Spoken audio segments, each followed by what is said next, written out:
పెద్ద టీజర్‌లో ఈ రేంజ్ విజువల్స్, ఈ రేంజ్ డీటెయిలింగ్ అస్సలు నేను ఎక్స్‌పెక్ట్ చేయలేదు మామ. ఈ సీన్ ఉంటదనైతే అస్సలు ఎక్స్‌పెక్ట్ చేయలేదు. ఆ రేంజ్ లాంటి సీన్ ఒకటి దాంట్లో పడింది. సో, ఇంకా థియేటర్‌లో ఈ సినిమా ఏ రేంజ్‌లో ఉంటదో నాకు అర్థమైపోయింది. మీరు ఇది ఈ సీన్ అనేది గమనిచ్చారా టీజర్‌లో? పాయింట్ ఏంటంటే భయ్యా, రామ్ చరణ్ ఒక్క హుక్‌లో రెయిన్‌లో హనుమంతుడిలాగా అది పట్టుకొని తిప్పి నిలబడినప్పుడు ఒక షాట్ బ్యాక్‌గ్రౌండ్‌లో ఉరుములు రావడం, ఈ ఫ్రేమింగ్ నేను అసలు ఎక్స్‌పెక్ట్ చేయలేదు బుచ్చిబాబు దగ్గర నుంచి. But I know Buchibabu is someone who cannot imagine what he is doing.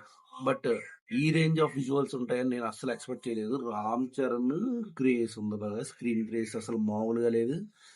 So, story గురించి మనం ప్రిడిక్ట్ చేయకూడదు. చేసినా మనకు ఆ ఇంట్రెస్ట్ అనేది పోతది. నేను చేసి మళ్ళీ అది వచ్చిందంటే మళ్ళీ అదంతా మనకొద్దు.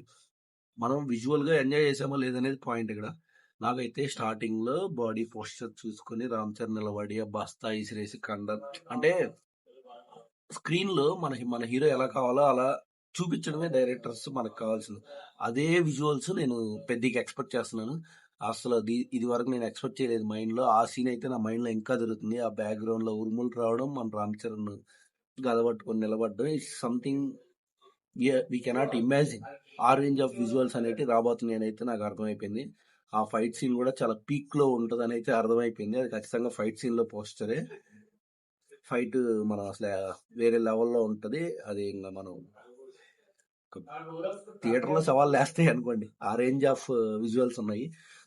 ఇంకా వాయిస్ ఓవర్ క్లీన్ గా సెట్ అయింది. మరీ ఎక్కడ ఓవర్ గా లేకుండా, మరీ తగ్గినట్టు కాకుండా ఒక లెవెల్లో మన హీరో తనకు ఇష్టమైన క్రికెట్ ని వదిలేసి ఇక్కడికి వస్తున్నాడు అనే స్టోరీ లైన్ లో మనకి ఇంకా బుచ్చిబాబు ఏ రేంజ్ లో కుక్ చేశాడు అనేది అది థియేటర్ లో 30వ తేదీ మనం చూడాల్సిందే. ఇక వేరే వేరే లెవెల్స్ మామూలుగా ఉండదని నా ఫీలింగ్ ఉంది. ఇంకా మెయిన్ థింగ్స్కి వెళ్ళాలనుకుంటే ఈ మ్యూజిక్ కూడా స్లోగా బాగుంది. నేను ఇంగ్లీష్లో, హిందీలో అన్నిట్లో చూశాను. సో మ్యూజిక్ అనేది ఎక్కడ వాళ్ళు కాంప్రమైజ్ అవ్వలేదు. చాలా క్లీన్ వాయిసెస్ తీసుకొచ్చేసి వాళ్ళు డబ్బింగ్ ఇచ్చారు. So it's going to be something what we cannot expect.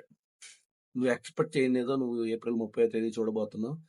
నేను దానికోసం వెయిట్ చేస్తున్నాను. ఆ బాడీ పోస్చర్ లెవెల్లో తీసిన టేకింగ్ లో అసలు ఆ క్లైమాక్స్ లో అయితే రామ్ చరణ్ ఫైట్ కి వెళ్ళినప్పుడు ఆ టేకింగ్ ఉంది చూసారా. కెమెరా యాంగిల్ అనేది చాలా ముఖ్యం ఎప్పుడైనా కానీ. ఆ యాంగిల్ అనేది కరెక్ట్ గా పడకపోతే మనం ఎలాంటి సినిమా తీసినా గానీ, ఎలాంటి డైలాగ్స్ పెట్టినా గానీ సినిమా నడవదు. ఆ యాంగిల్, ఆ ఫ్రేమ్ అనేది పర్ఫెక్ట్ గా సెట్ అయితేనే ఆ తీసిన సీన్ కి ఒక న్యాయం జరుగుతుంది. సో ఇంకా ఆ రేంజ్ ఆఫ్ విజువల్స్ అయితే నేను ఎక్స్పెక్ట్ చేస్తున్నాను. బుచ్చిబాబు ఎలాంటి మిస్టేక్ చేయట్లేదు. It's going to be the blast. Ram Charan fans కి తన బర్త్డే రోజు అండ్ శ్రీరామనవమి రోజు ఇది ఒక పండగలాగే వాళ్ళకైతే. సో అందరికీ శ్రీరామనవమి శుభాకాంక్షలు. అండ్ ఇలాగే నేను ఇంకా జెన్యున్ గా మంచిగా అనలైజ్ చేసేసి చాలా వీడియోస్ అప్లోడ్ చేయడానికి మీ సపోర్ట్ నాకు కావాలి. సో ప్లీజ్ సబ్స్క్రైబ్ టు పర్లేదు బాబాయ్. Thank you.